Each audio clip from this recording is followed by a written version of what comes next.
মুক্তিযুদ্ধ মানে কি শেখ মুজিব জিয়াউর রহমান? না, মুক্তিযুদ্ধ মানে অল মুক্তিযোদ্ধা, অল সেক্টর, অল যোদ্ধারা।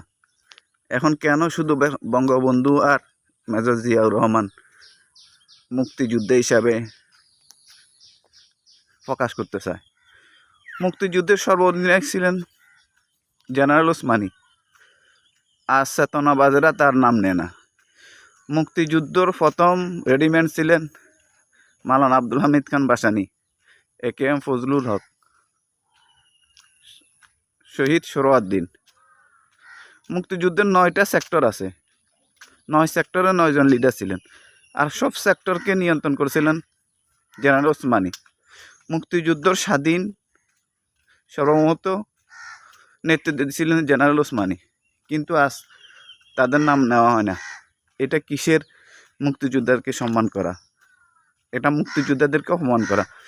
দুইটা রাজনৈতিক দল তাদের দুজন লিডার ছাড়া তারা আর বাইরে কোনো মুক্তিযোদ্ধার নাম নেয় না, বাইরে কোনো সেক্টর কমান্ডারের নাম নেয় না। আমরা শুধু তাই না, আমরা পুরো মুক্তিযুদ্ধকে সম্মান করি, আমরা ব্যক্তি মুক্তিযোদ্ধাকে সম্মান করি না। আমরা পুরো মুক্তিযুদ্ধ সেক্টরকে সম্মান করি, যাদের অবদানে আছে এই বাংলাদেশ স্বাধীন হয়েছে। 71-এর চেতনা এভাবে হয় না। 71-এর চেতনা শুধু আওয়ামী লীগ আর BNP দুজন লিডার না, 71-এর চেতনা পুরো মুক্তিযুদ্ধের সুসংগঠিত একটা দল, যাদের মাধ্যমে এই দেশ স্বাধীন হয়েছে। আজকে দেখেন, কোথায়ও কোনো জায়গায় তাদের দল না থাকার কারণে তাদের নাম নেওয়া হয় না।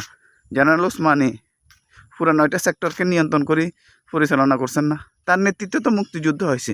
সে তো মুক্তিযুদ্ধের স্বাধীনতার সর্বমহত্ব এবং স্বাক্ষরকারী।